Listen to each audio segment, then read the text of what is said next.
Let's get straight to the topic. Tirahin na natin to. Naturalization ni Benny Boatwright dapat nang apurahin ng SBP.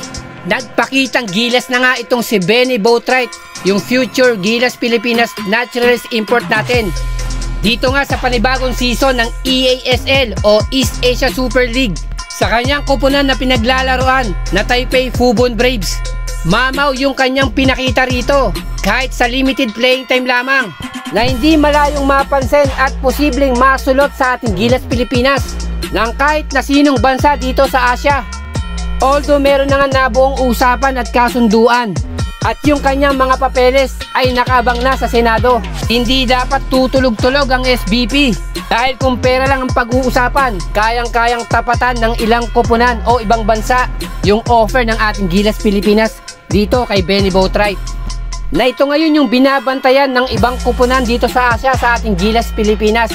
Na meron na nga tayong AG Edu, Junmar Pajardo, Quintin Millora Brown, at yung pagbabalik ni Kai Soto sa ating Gilas Pilipinas.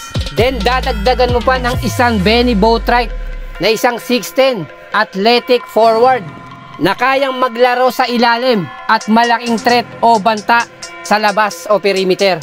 Na sigurado ngang nasa radar na at bantay sarado to ng koponan ng China, ganun din ng Chinese Taipei. Nang tingin ko rito, gagawa ng paraan itong China at Chinese Taipei, hindi lang matuloy si Benny Boatwright sa ating Gilas Pilipinas. Dahil kung history yung pag-uusapan, itong si Benny Boatwright naglaro na to sa CBA at ngayon nga po sa Taiwan. Nasa simpleng paraan, siguradong sisilawin nila to sa pera at offer na hindi na nga iba sa atin yung mga koponan na ito magbabayad o babayaran nila yung mga players nila. Matalo lang ang ating Gilas Pilipinas. Ito suggestion lang sa SBP. Gawan na nila ng paraan, mapabilis lang yung proseso ng papeles ni Benny Boatwright. Kahit pa mag-request sila ng special session sa Senado na kaya namang gawin kung talagang gugustuhin lang ng SBP. Na ito sinisigurado ko sa inyo, maraming nakaabang dyan at handang sulutin itong si Benny Boatwright dahil matatalino yung mga yan at alam nila itong si Benny Boatwright ang magpapalakas pa ng gusto sa ating Gilas Pilipinas dito nga sa buong Asia.